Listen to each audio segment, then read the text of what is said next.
గుంటూరు జిల్లా మంగళగిరి జనసేన పార్టీ కార్యాలయంలో చిల్లపల్లి శ్రీనివాసరావు ఆధ్వర్యంలో అమరావతి బిల్లుపై ఆమోదం కావడంతో సంబరాలు. అమరావతి రాజధాని బిల్లుకు ఆమోదం లభించడం ఆంధ్రప్రదేశ్ రాష్ట్ర చరిత్రలో ఒక చారిత్రాత్మక పరిణామం. పార్లమెంటు ఉభయ సభలలో అమరావతి రాజధాని బిల్లు ఆమోదం పొందిన ఈ చారిత్రాత్మక రోజు సందర్భంగా మేము వీరికి మా కృతజ్ఞతలు తెలియజేస్తున్నాము.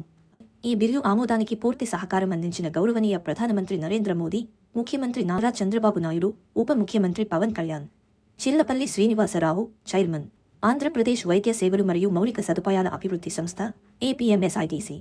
ప్రతి ఇంట్లో ఒక దీపం ఉన్నట్లే ఆంధ్రప్రదేశ్కు ఒక వెలుగు కారణంగానే అమరావతి ఉనికి ఉంది. మంగళగిరిలోని జనసేన పార్టీ కార్యాలయంలో ఈరోజు దీపాలు వెలిగించి సంఘీభావం తెలిపారు. మీడియాతో మాట్లాడుతూ ఉప ముఖ్యమంత్రి పవన్ కళ్యాణ్ అమరావతికి సంబంధించిన చట్టబద్ధమైన బిల్లుల కోసం మొదటి నుంచి పోరాడుతున్న వ్యక్తి. ఈ రోజు రాష్ట్ర శాసనసభలో ఆమోదం పొంది కేంద్ర పార్లమెంటు ఉభయ సభలలో కూడా ఆమోదం పొందిన అమరావతి బిల్లు ఆంధ్రప్రదేశ్ ప్రజలకు ఒక భరోసా అని చిల్లపల్లి శ్రీనివాసరావు సంతోషం వ్యక్తం చేశారు. ఇతర సభ్యులందరూ ఆమోదించినప్పటికీ రాష్ట్రంలోని వైఎస్ఆర్ కాంగ్రెస్ పార్టీ కేంద్రంలో జరిగిన పార్లమెంట్ సమావేశాల్లో అమరావతి బిల్లును వ్యతిరేకించింది.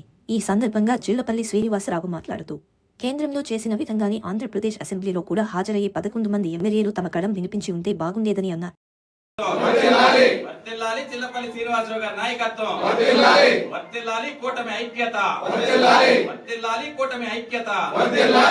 చారిత్రాత్మకమైన రోజు. దేనికంటే 2014లో ఏదైతే ఆ రోజున ఎన్డీఏ ప్రభుత్వం స్థాపించారో, ఆ రోజున విభజన జరిగిన ఆంధ్ర రాష్ట్రానికి ఒక రాజధాని కావాలని చెప్పి ఆ రోజున సంకల్పించి ఇక్కడ అమరావతిలో రైతులు 32,000 ఎకరాలు ఇవ్వడానికి ముందుకొచ్చి ఆ రోజున రాజధాని కోసం ఇచ్చిన సందర్భంలో ఎంత అంటే ఆ రోజున పవన్ కళ్యాణ్ గారు ఒకటే చెప్పారు, మనం చట్టబద్ధత చేయాలి వీళ్ళకి, రైతులకి అని చెప్పి ఆ రోజున మన బేతపూడి గ్రామంలో ఆ రోజున ఒక చట్టబద్ధత చేయాలి ఈ రైతులందరికీ అని చెప్పి ఆ రోజున చెప్పిన క్రమంలో కాలానుగుణంగా ఆ రోజు ప్రభుత్వాలు మారిపోతే ఏంది పరిస్థితి అని చెప్పి ఆ రోజున చెప్పిన సందర్భం. దాంట్లో భాగంగా నిజంగానే ఆ రోజున 2019లో ఈ జగన్మోహన్ రెడ్డి గారి ప్రభుత్వం వచ్చి ఆ రైతుల యొక్క ఆశల్లో, అలాగే ఆంధ్ర రాష్ట్ర ప్రజల ఆశల్లో ఒక నీళ్లు చిమ్మినట్టు, ఒక బురద విషం చిమ్మినట్లుగా 3 రాజధానులు ఇది కాదు అని చెప్పి ఆయన చెప్పిన సందర్భం. పవన్ కళ్యాణ్ గారు అప్పుడు కూడా గుర్తు చేశారు, ఆ రోజున చట్టబద్ధ చేయాలి మనం అని చెప్పి. దాంట్లో భాగంగా పవన్ కళ్యాణ్ గారు ప్రతి క్షణం ప్రతిసారి కూడా రాజధాని రైతులకి మేము అండగా ఉంటాం, మా ప్రభుత్వం వచ్చిన తర్వాత మీకు చట్టబద్ధత కల్పిస్తామని చెప్పి ఆ రోజున చెప్పిన సందర్భం. దాంట్లో భాగంగా ఈ రోజున ఏదైతే ఆ రోజున జగన్మోహన్ రెడ్డి ప్రభుత్వాన్ని గద్దెదించాలని చెప్పి కంకణం కట్టి ఆంధ్ర రాష్ట్ర ప్రజల భవిష్యత్తు బాగుండాలి అని చెప్పి ఆ రోజున కంకణం కట్టి ఆయన తను తగ్గి ఈ రోజున ప్రభుత్వంలో, రాష్ట్రంలో కాదు కేంద్రంలో కూడా ప్రభుత్వంలో భాగస్వామ్యం ఇవ్వడానికి పవన్ కళ్యాణ్ గారి కృషి ఎంతైనా ఉంది.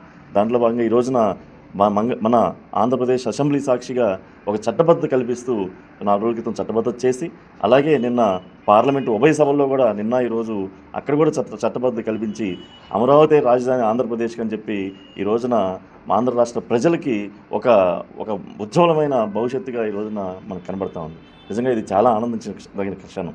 ఇది ఒక 32,000 ఎకరాల రైతులకే కాదు, ఇది ఆంధ్ర రాష్ట్ర ప్రజల యొక్క ఆశలకి ఒక మణిదీపంలాగా ఈ రోజున కేంద్ర ప్రభుత్వం ఉభయ సభల్లో కూడా ఆమోదించి చట్టబద్ధత చేసి వీళ్ళు చేసిన పరిస్థితి. ఇప్పటికీ ఇంకా జగన్మోహన్ రెడ్డి గారు విషయం కక్కుతానే ఉన్నారు.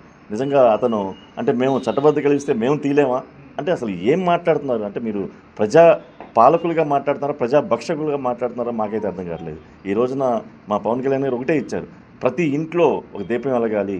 మనం ఈ రోజున ఒక ఆశా దీపం ఏదైతే పవన్ కళ్యాణ్ గారు, అలాగే చంద్రబాబు నాయుడు గారు ఒక 40 సంవత్సరాల అనుభవం వ్యక్తి ఈ రోజున రాష్ట్ర ముఖ్యమంత్రిగా ఉండి ఆయన ఏదైతే సంకల్పించారో, అలాగే దానికి మద్దతుగా పవన్ కళ్యాణ్ గారు ఏదైతే తెలిపారో ఈ రోజున కేంద్ర రాష్ట్ర ప్రభుత్వాలు కూడా ఆమోదం చేసి చట్టసభల్లో ఒక నిర్దిష్టమైన దాన్ని శాసనంగా చేయడం జరిగింది. దీన్ని ఒక మంచి రోజుగా, దీన్ని ఒక పండగలాగా మనం చేయాలని చెప్పి ప్రతి ఇంట్లో ప్రతి కార్యకర్త దీపం పెట్టి మనం దాన్ని ఒక మంచి శుభసూచకంగా మనం చేయాలని చెప్పి, దేనికే ఇంటికి దీపం ఎంత ముఖ్యమో ఆంధ్ర రాష్ట్రానికి అమరావతి రాజధాని అంత ముఖ్యం. దాంట్లో భాగంగా పవన్ కళ్యాణ్ గారు ఒక సంకల్పంతో ఈరోజు మమ్మల్ని అందరూ కూడా జనసేన పార్టీ తరఫున ప్రతి గ్రామంలో గ్రామాధ్యక్షులు కానీ, మండలాధ్యక్షులు కానీ, అలాగే నియోజకవర్గ కార్యాలయాలు కూడా ఈ రోజున ఈ దీపం వెలిగించి ఒక సత్ఫలితాలు మనం రాబోయే రోజుల్లో ఒక వెలుగొచ్చింది అని చెప్పి తెలియజేయడానికి ఈ యొక్క కారణం అని చెప్పి తెలియజేసుకుంటూ, మన ప్రతి చోట డెవలప్మెంట్ అంటే వీళ్ళు ఏదో చెప్తా ఉన్నారు అమరావతిలోనే డెవలప్మెంట్ అని. కాదు, ఈ రోజున వైజాగ్లో అవుతుంది, పోలవరం అవుతుంది, రాయలసీమ అవుతుంది, తిరుపతి అవుతుంది, కడప అవుతుంది. మీరు పెట్టిన పులివెందుల్లో కూడా ఈ రోజున డెవలప్ అయ్యే పరిస్థితిలో ఈ రోజున ఆంధ్ర రాష్ట్రం, ఈ రోజున ఎన్డీఏ కూటమి ప్రభుత్వం ఒక సంకల్పంతో చేస్తూ ఉంది. దీన్ని మేము చిమ్ముతానే ఉన్నాడు. అంటే మేము చట్టసభల్లో చట్టం చేసినంత మాత్రాన మీకు అయిపోతుందా? మేము వచ్చిన తర్వాత కూడా మేము కూడా మా చట్టం చేస్తాం అని చెప్పి నిజంగా అది అతను ఎట్లా మా చిన్నపిల్లల లేకపోతే ఒక శాడిస్టా ఒక సైకోనో మాకైతే అర్థం కావట్లేదు. మావి గన్ అని చెప్పి తన పేరు కలిసి వచ్చేది మళ్ళీ దాన్ని సెటైరికల్గా అంటే ఒక ఆంధ్ర రాష్ట్ర ప్రజల ఆశల్ని నీకు ఏదో ఆటలాడుకునే ఒక దీనిలాగా మాట్లాడుతూ ఉన్నారు మీరు. నిజంగా మీరు ప్రజల తరపున ఆంధ్ర రాష్ట్రాన్ని తరపున ఒక నిజంగా బాధ్యత ఉంటే మీరు కూడా బాధ్యతగా దాన్ని నేను అసెంబ్లీ సాక్షిగా లేదా పార్లమెంటుకు వచ్చి మీరు కూడా మద్దతు తెలపాలి.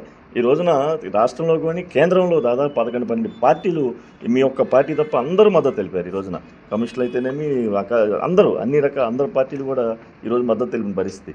మీరు ఒక్కళ్ళే ఆ 3 ఎంపీలు 4 ఎంపీలు మేము దీనికి మద్దతు పలకట్లేదని చెప్పి ఏదో చవాకులు చెప్పి వెళ్ళిపోయిన పరిస్థితి. అంటే ఇదంతా ఆంధ్ర రాష్ట్ర ప్రజలు చూస్తూ ఉన్నారు.